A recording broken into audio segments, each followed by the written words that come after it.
Okay, so we are starting with scale of Earth history is long. And we started off talking about these crazy transitions that, the idea of biological evolution is that these little simple primitive life forms lead to all these other forms that we see today. They lead to trees and dolphins and earthworms and insects and sparrows and humans and fish and ducks and everything else. And that seems crazy, but then we looked at the fact that, hey, these are actually just a lot of very small changes. But we have to have a really long time to make little tiny changes add up to really big differences. And as it turns out, we do have that kind of time because Earth history is very, very long. So the Earth is about, and very often we say 4.6 billion years old. Your timelines were a little bit more precise. We said 4.56 billion. It's still a really long time. These are notes. You should be taking them. Was there life on that early Earth? No. And actually at 4.56 billion years, the Earth is still molten. There's no solid land. There are no oceans. It is still molten. It's the result of a bunch of little meteorites basically smashing together until they fuse into a big globby mass of mostly molten rock. How do we know that it's 4.6 billion years old? We'll talk a little bit more about that when we start to talk about evidence for evolution. We've got multiple ways of determining that. It's mostly simple chemistry. It's where geology meets chemistry. And we can figure out how old rocks are based on certain chemical signatures in them. So, the Earth is 4.6 billion years old, but you're right, we don't get life right away. So, it takes about a billion years. And I think on your timelines it says 3.8 is that first evidence of living things. Between 3.5 and 3.8 billion years ago, we have the first evidence of living things. These are actually, these form rocks called stromatolites. There are big formations of them in Australia. And you have seen organisms that look like this. Who here has ever closely investigated a mud puddle? As a kid, you couldn't keep me out of them. I poked them, I stomped in them, I swished my fingers through the mud. I loved mud. My daughter does now. It's horrible. Nothing wrong with a little bit of mud. Have you ever seen a mud puddle with like greenish, brown, bubbly, algae-looking things in it? What are those? They're actually, they look a lot like algae. They're called cyanobacteria. They used to be called blue-green algae. That's what those early life forms looked like. And we have very similar organisms on the planet today.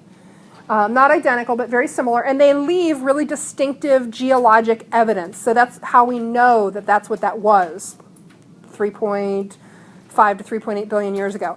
So it takes us about a billion years to get to these things.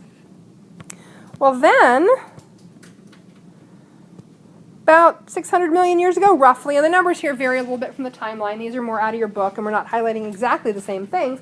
We get animals. And when I say animals, I can predict with 99% certainty what you think of. If I ask you to name an animal, you're going to name a deer, a horse, a dog, a pig, a cow, a sheep, a giraffe, an elephant, You're going to name a mammal. Those are all animals. Those are all animals. But these animals don't look anything like those animals. These are the weirdest, craziest looking animals that you could even imagine. And we have great fossils from these guys. You wouldn't look at them and think they were even animals. You wouldn't be sure what they were. What even are they? They are animals. They are very primitive animals. How many of you have seen an actual natural sponge? Okay, those are animals. A natural sponge is the dead skeleton of an animal. Those are animals. We think of animals as things that have fur or feathers and run or walk or swim. But earthworms are animals, and that little spider is an animal. Sponges are animals. Sea urchins and sea stars are animals. These are primitive, weird-looking animals. Did they move? Some of them did, some of them didn't. There are animals that are incapable of motion. Sponges can't move. Sponges don't really move. Yeah, it is weird. The diversity of life on Earth is astounding. Then what makes them an animal? What classifies them as an animal? Cell type. They have the same kind of basic cells as you and me and an earthworm and a spider. That's a big part of it. It's not about motion. It's about cell type, and it's also about life cycle. So animals typically reproduce. They can reproduce sexually or asexually, but plants have a whole different reproductive system. Plants do what are called gametophyte and sporophyte generations. So you can look at how a thing reproduces and what kind of cells it has and start to classify it as either a plant or an animal. It's a great question. We'll talk more about that when we talk about classification. How do we put these things in a basket together and call them animals or plants or fungus? So these are these weird animals. A lot of them went extinct. Most of them did. There are a few things like sea feathers and sea stars and brittle stars that are a little bit like some of these, but I don't know that any of these have a lot of direct ancestors today. There's a section in your book on what's called the Burgess Shale, which is the richest source of fossils of these weird things. So anyway, we get animals. Well, now, it's going to start looking better to you here in a second, because this... Anybody watch the World Series last night? Okay, get your heart broken.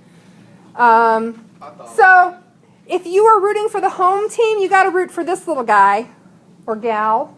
We can't see its genitals up under its tail. We can't see if it's got nipples on its belly. But it would have, yes, we say nipples and genitals. Oh, wait till we start saying sperm. This little critter would have nipples on its belly. Who here has seen a dog? Who here has actually touched a dog? I don't think I can say You have homework, Brittany. Well, I mean, sorry. Okay. Who here has had a dog that rolled over on its back for you? What do they have on their belly? Nipples. Like 6 of them. 6, yeah. Usually 6, sometimes 8. Sometimes 10. It's an unusual. Yeah. I've seen 8 nipples. I've seen, well, you know what, I'll have to go home and count my dog's nipples tonight. I'm not sure how many she's got. Well, hold on. Why does the dog have nipples? Feed its baby. To feed its babies. Do the guys have nipples too? Male dogs do have nipples, just like male humans have nipples, though male humans don't lactate. Lactate means to produce milk from the mammary glands. Well, I hope they do. Well, it'd be, honestly, when my daughter was a baby, I would have given anything for my husband to have been able to breastfeed her, because I was the only one who was getting up in the middle of the night. So, this little creature looks like a rat. Or a shrew. Stop. Absolutely not. I don't care if you're best friends. We don't do that in here. Got it? Yeah. What's a shrew? Thank you. A shrew is a little mousy looking thing. Who here has anybody ever seen a shrew? No. They're voracious, vicious. They look like a little mouse with a real sharp nose. I had them in my basement one year. My cat took care of them all. That was an old farmhouse basement. Anyway, what? This? No. It's got it's got descendants that are alive, but no. These things don't exist on Earth anymore. This is a picture of the first mammal that we have a fossil of. What is it? Does it have a name? It does, but it's a scientific name. There's no common name for it. And they don't exist anymore. When we go to the Carnegie Museum of Natural History, I will give a bonus point if you can find the fossil of this critter, because there's one in the display. It's hiding among the dinosaurs. These mammals lived with dinosaurs. They were running around the feet of the dinosaurs. And it took the dinosaurs going extinct for these guys to flourish, and flourish they did. Holy cow, mammals kind of took over the world, folks. We've done very well for ourselves. Look at you, nice mammals. Such lovely mammals. Well, okay, so I'm going to talk about a specific line of mammal lineage, because 600 million or 300 million years ago, we get these guys, and then about 46 million years ago, we get canids. Canids. What's a canid? What does it look like? Is it a canine? Canines are canids. Canids is the big family of dog-like creatures. You are all familiar with canids. Coyotes, wolves, dogs, foxes. Those are canids. This is a primitive canid. Looks like it has a long tail. It does have a very long tail. There were a lot of different kinds of primitive canids. So about 45, 46 million years ago, we get canids. Cool. I like canids. I do. I think they're cool. I like canids a lot. I live with a canid at home. Yeah, Canis familiaris. Well, 46 million years ago, we get this.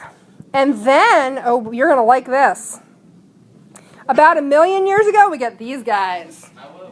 Ooh, aren't they pretty? They are beautiful. They are powerful. They are elegant. They are furry. They're mammals. They're our cousins. And they're beautiful. So wolves were their own thing? Wolves, what do you mean their own? They're their own species. Because it's like everything else had like a... Well, I'm narrowing it down.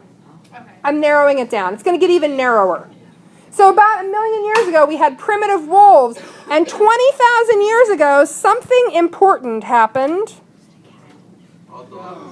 Aww. About 20,000 years ago, we started this long-term relationship. Species seeking long-term relationship. Looking for helper. Looking for someone to help hunt. Enjoys long walks. Hunting large game. Can be your best friend. Seeking, yeah. Well, about 20,000 years ago, humans basically started interacting with dogs. We will. You're going to understand in a few weeks why I chose dogs here.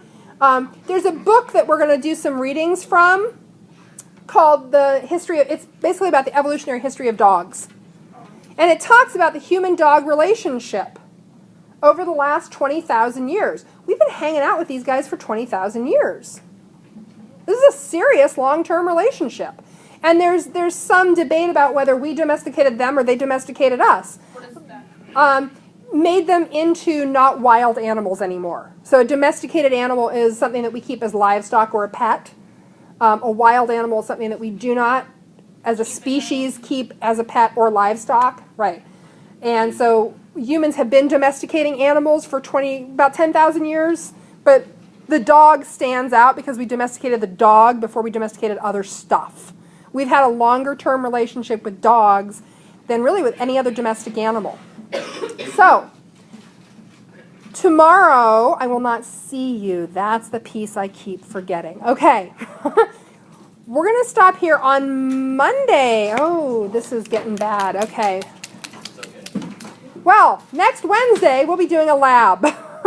It's Tuesday. You know that Tuesday you have a waiver day. I'm going to stop the notes here.